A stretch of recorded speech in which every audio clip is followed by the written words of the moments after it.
you probably don't need a VPN to be secure on public Wi-Fi. Now, this is something I've talked about a lot on social media, and it's always gotten people really riled up. Now, I wanted to kind of make this video as both a learning experience for people who aren't familiar with the modern securities of the internet, as well as just a sign to tap every time I make the claim. I can actually link someone to a video that explains it in depth. So let's get into a bunch of the details. Now, you've probably heard words thrown around like man-in-the-middle attack, Wi-Fi pineapple, rogue access point, but people rarely elaborate to what those things are and what they actually mean for the security of public Wi-Fi. So I'm going to explain. Now, a man-in-the-middle attack is an attack in which someone exists between you and the destination that you are sending data to. So let's say you're going to a website. Anyone between you and the web server would be considered a man in the middle. Now, the most common implementation of this attack is something known as a rogue Wi-Fi access point. And the way this works is, let's say you're at Starbucks and the Starbucks Wi-Fi is simply named Starbucks Wi-Fi. Now, if I come into Starbucks and I set up my own Wi-Fi network and I name it Starbucks Wi-Fi, and the signal of my network is stronger than the signal of the real network, your phone or laptop or whatever it is you're bringing is most likely going to connect to my network rather than the real one, simply because the signal is stronger. I'm pretending to be the Starbucks Wi-Fi with my own access point, which routes your traffic through my system rather than the real Starbucks Wi-Fi. And then what happens there is I can now intercept, inspect, and manipulate your network traffic. Now, in the old days, we used to use something called HTTP, or Hypertext Transfer Protocol, and it looks a bit like this. It's entirely unencrypted, and when I log into my account, you can see the username and password in plain text. Now, that would have meant that if I was connected to a rogue access point, the person controlling that access point now has my username and password. And this could apply to credit card details, bank logins, and the kind of stuff that you really wouldn't want to be stolen. But the thing is, that hasn't been a problem since before I was even born. So the reason why people recommend VPNs is they encrypt your data end to end. The data gets encrypted on your computer and then it gets decrypted on the VPN server before it's sent to the website, which basically means anyone on the path between you and your VPN server doesn't get to see any of that data because it's all encrypted by the VPN. However, quite quickly after HTTP, we invented HTTPS, or Hypertext Transfer Protocol Secured. Now, HTTPS is the end-to-end encrypted version of HTTP. So as I said, VPNs stop people from spying on your data by using end-to-end encryption. Well, HTTPS is end-to-end encryption by default. Now, it's actually better in some ways than a VPN because with HTTPS, the traffic is encrypted on my system and then it's decrypted on the server that I'm communicating with. Whereas if we use a VPN with unencrypted traffic, it gets encrypted on my PC and then it gets decrypted on the VPN server. But then the communication between the VPN server and the website that I'm talking to is still unencrypted, whereas HTTPS actually encrypts it the entire way there. Now, a lot of people still recommend VPNs because there are some attacks that are known against HTTPS, which can either make it less secure or negate it entirely. But what most people don't understand is most of these attacks have actually since been fixed. So I'm actually going to run you through a bunch of the different attacks against HTTPS and why they're not really a big concern today. So one of the first ones is something known as SSL stripping.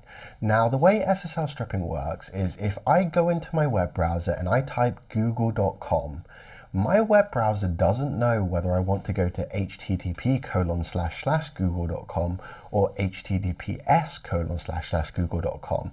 That's the unsecure version of HTTP or the secure version of HTTP. If I type in the URL https://google, it goes to the secured version. But if I just type in google.com, it might just default to the unsecure version of Google.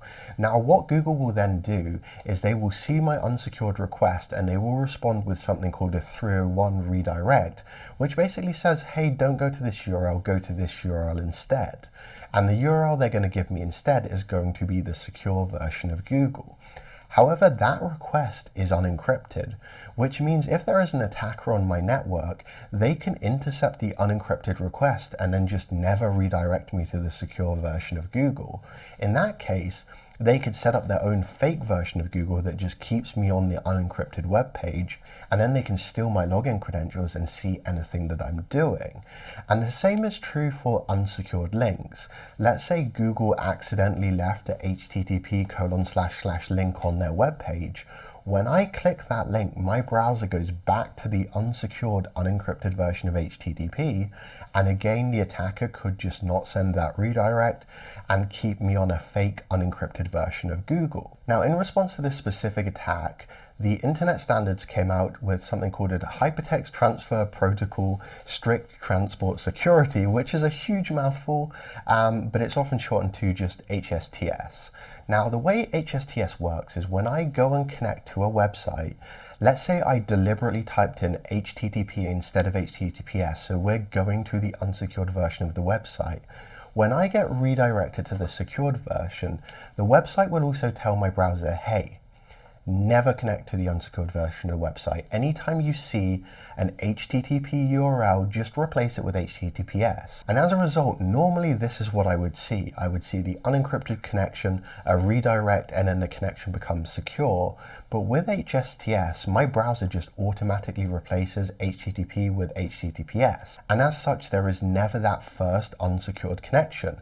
Every time I connect to the website going forwards, it doesn't matter if I type HTTP intentionally or if I click a HTTP link, my browser will never let me go to the unsecured version of that website.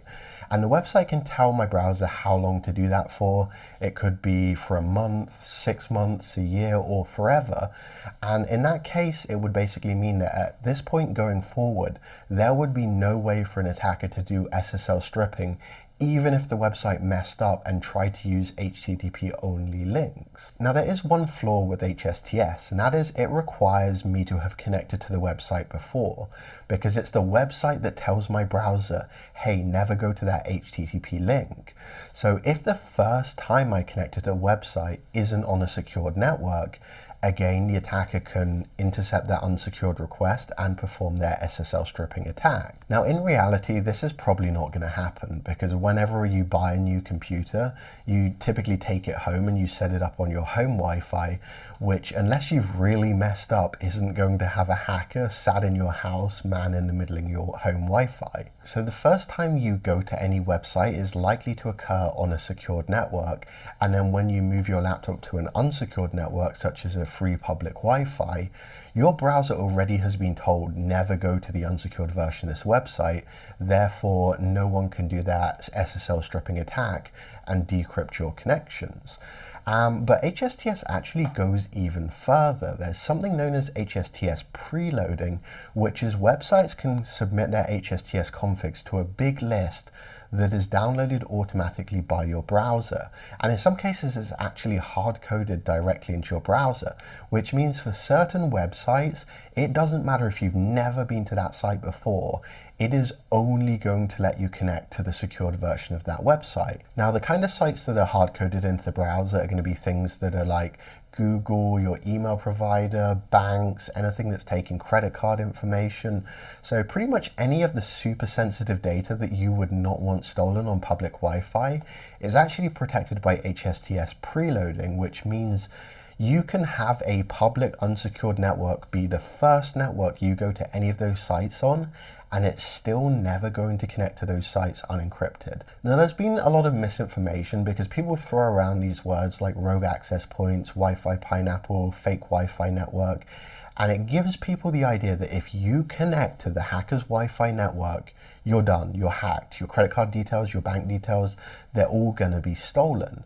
But with things like HSTS, I could actually knowingly go and connect to a rogue access point being run by a hacker who is trying to steal my credit card details, and I could log into Amazon and buy something on my credit card, and they would not see any of those details. Now, when it comes to things like banking apps, those are even more secure because they usually do something known as certificate pinning, which is the certificate is actually hard-coded into the application, which means the application traffic is again end-to-end encrypted, but in a way that even if HSTS went away today, nobody would be able to downgrade that connection from HTTPS to HTTP. Now, there are actually a couple more attacks that we still need to go through. There's something known as the TLS Downgrade Attack, and there's actually two types of TLS Downgrade Attack. There's downgrading the version of TLS and there's downgrading the cipher suite. So basically, a quick introduction is HTTPS is secured by something known as SSL. Well, it's actually now TLS.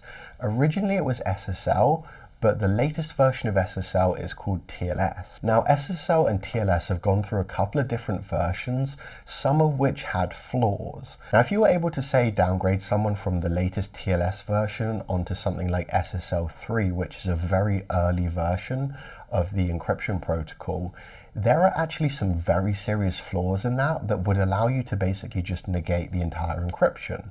Now, fortunately, most websites disable them. Any SSL or TLS versions that have actual critical flaws in them are almost always disabled by web servers, because a lot of these flaws don't just allow you to man-in-the-middle traffic, they allow a hacker to actually hack the web server, which we definitely don't want.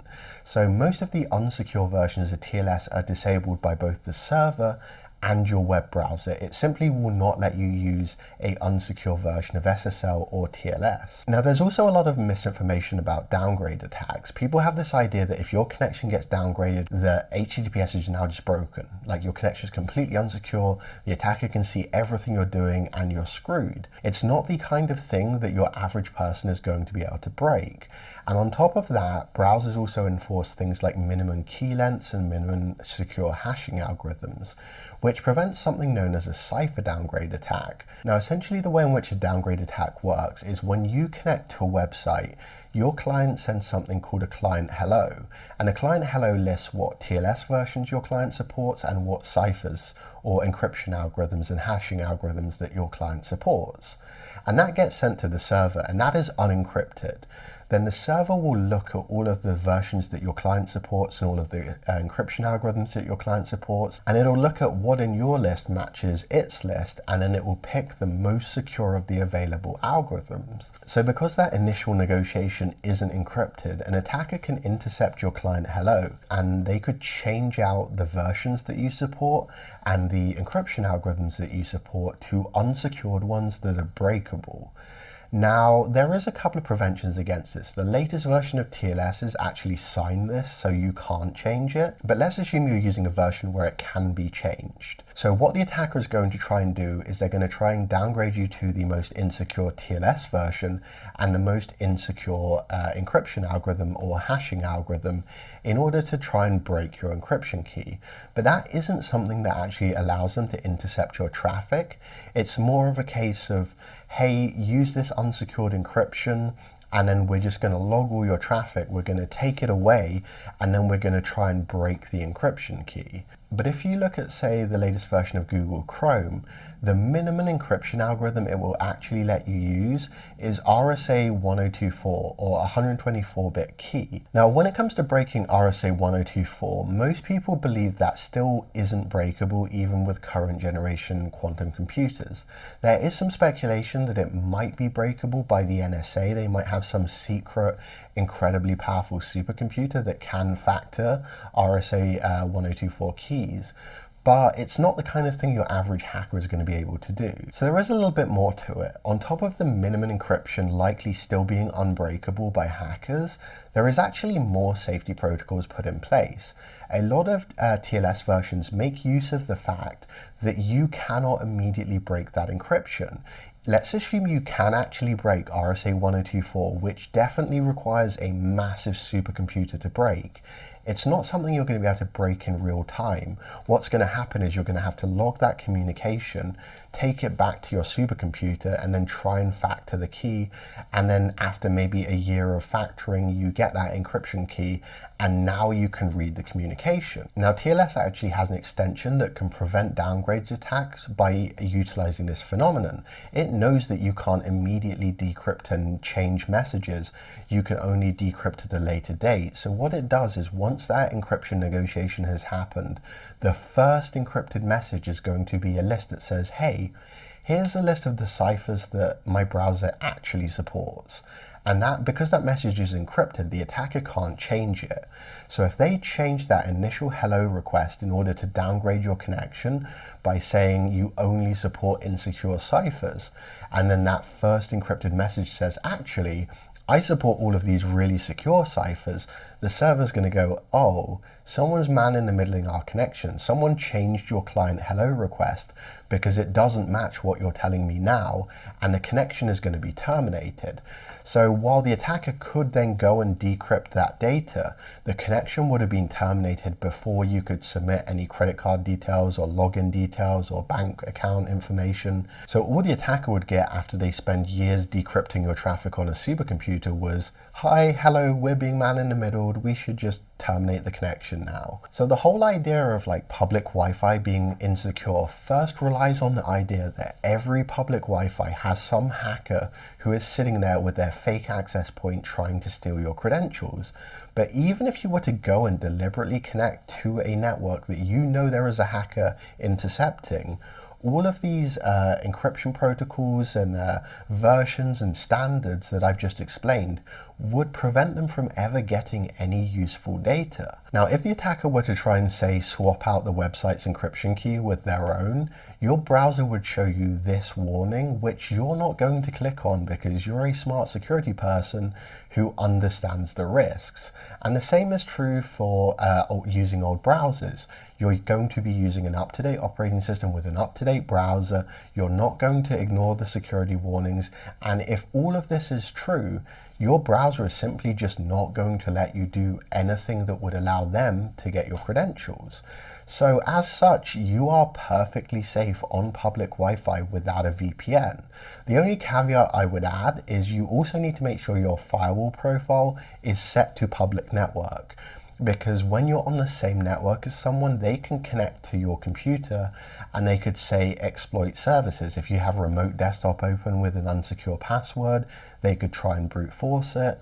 Whereas when you set your computer's firewall profile to public network, it doesn't let any of the computers on the same network talk to you, because why would you want that? You don't want people on a random public Wi-Fi connecting to your computer. Now, at the end of the day, VPNs do add more encryption. So if you feel the need to have a VPN on a public Wi-Fi, it's not necessarily going to hurt. It could hurt if you don't trust your VPN company, because the VPN company can also man in the middle of your traffic. So you're really just shifting risks. You're asking, do I trust this Wi-Fi more than I trust a random VPN company? And that is really a decision for you to make. Now, me personally, I do not use a VPN on public Wi-Fi. And I've actually had bets with people who were adamant that they could get my bank details. Now, they clearly didn't actually understand how TLS works and how my web browser will prevent them from doing any of the attacks that they thought they could do. I straight up told them, I will make a bank account, I will put more than $10,000 into that bank account, I will connect to any Wi-Fi network of your choice and log into my bank account, and if you can tell me anything, the username, the password, the account number, or even my bank balance, I will just give you the entire contents of my bank account. And that person's response was, hey, will you install my CA certificate on your laptop? Now, if you're unfamiliar with what that means, if you install an untrusted certificate on your laptop, it does actually allow the hacker to man in the middle all of your connections. This is how enterprises do stuff like SSL inspection or deep packet inspection, or sometimes it's called SSL decryption, TLS decryption.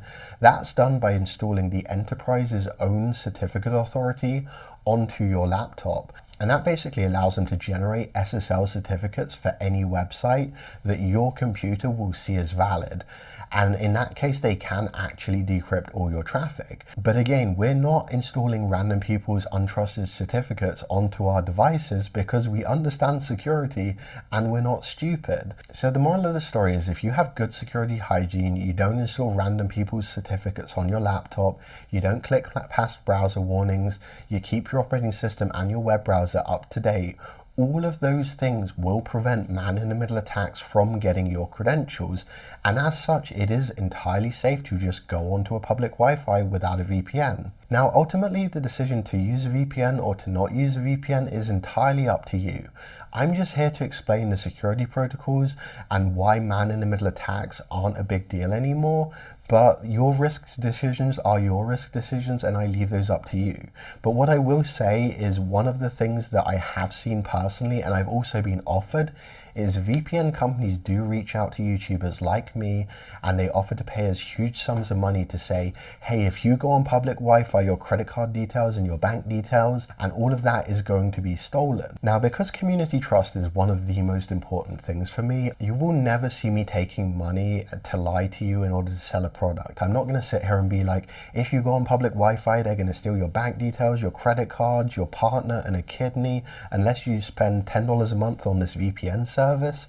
I will only endorse products if they're something that I would use and I would pay for them with my own money. Now, I might do the occasional ad where I just tell you, here is a product that exists. I'm not going to endorse it, but you can go and look at it for yourself. But you're not going to see me lying to you, and I'm not going to endorse products that I don't believe in. So anyway, I hope you learned something from that video. I just wanted to kind of walk through all of the different kinds of attacks and like what a man-in-the-middle attack actually is, and also why the current security protocols prevent it. So if you want to take anything away from this video, it's keep your operating system up to date, keep your web browser up to date, and whatever you do, please do not click past this security warning. It is there for a reason.